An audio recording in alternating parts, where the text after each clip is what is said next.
Welcome to the Scottish Rite Journal podcast, an audio presentation of the Scottish Rite Journal, brought to you by the Supreme Council of the Scottish Rite, Southern Jurisdiction, Mother Supreme Council of the World. This week's article is Vinnie Ream, renowned sculptor and friend of Albert Pike, by Dr. James T. Tressner II, 33rd degree, Grand Cross, and comes from the September-October 2018 issue of the Scottish Rite Journal.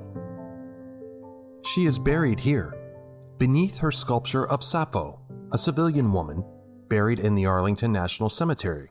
Between her death on November 14, 1914, and her birth in Wisconsin on September 25, 1947, she lived as crowded, as creative, and as exciting a life as could be imagined.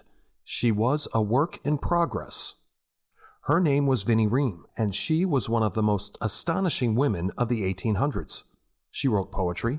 She composed music, sang, and played the harp. During the Civil War, she visited the wounded Union soldiers in the hospitals, played for them, sang for them, read letters from home to those who could not read, and wrote letters for those who could not write. She was a tiny woman, just 5 feet tall and never weighing more than 90 pounds, and, as her pictures show, she was beautiful. She made a fateful trip with a friend in 1863 when she was just 15 to the studio of Clark Mills in Washington, D.C. Mills was the most famous American sculptor of the time. He tossed Vinnie a lump of clay and told her to see what she could do, and he was astonished to find that she produced an excellent modeling of the head of an Indian chief. Mills took her as a student on the spot. Within months, Vinnie was modeling virtually every person in Washington, D.C. The next year, 1864, friends introduced her to President Abraham Lincoln.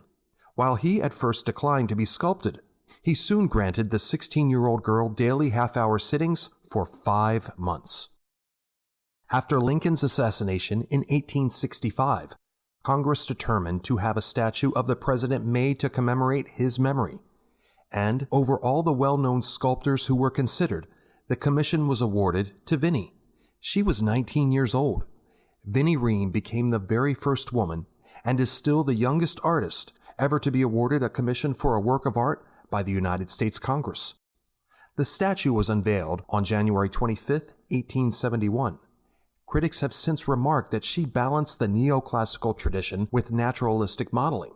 Ream infused the sculpture with the gravity of Lincoln's presence. It is, in fact, a great work of emotional power. You might think that would be distinction enough for any person, but she may have done much more.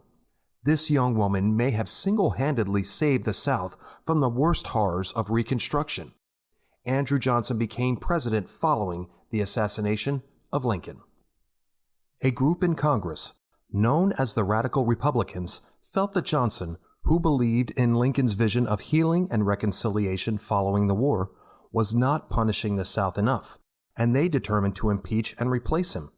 It was going to be a close vote in the Senate, and in fact, it came down to a single vote, that of Senator Edmund Ross, a Republican from Kansas. Ross was boarding in the Ream home where Vinnie lived with her parents. Vinnie had come to greatly admire Lincoln while working on the original bust and deeply believed in his vision of peace with magnanimity. She therefore supported President Johnson and worked to persuade Ross not to vote against him. When the vote was taken, Ross refused to vote for ouster, and Johnson remained president. Vinnie was viciously attacked in the press as the woman whose wiles had subverted Ross. In time, the furor died down, and in 1875, Vinnie was commissioned to sculpt a memorial bronze statue of Admiral David G. Farragut.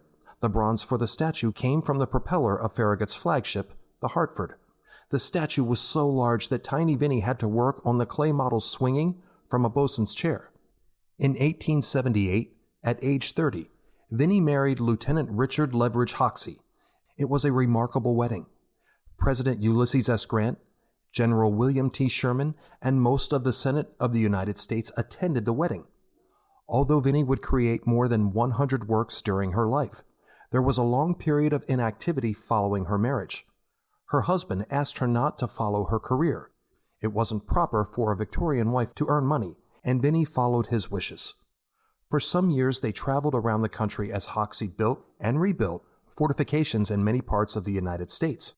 He had a long career as Chief of Army Engineers and retired as a Brigadier General. But it is because of her relationship with another Brigadier General that Vinnie Ream is important to our story. In 1866, when she was 19 and he was 57, Vinnie met Albert Pike. They became instant friends. It is hardly surprising. Two minds of such vast scope and power, the one laden with the wisdom of age and the other shimmering with the exuberance of youth, recognized each other at once. Vinnie spent long hours in Pike's apartment in the House of the Temple, talking with Albert and his daughter Lillian.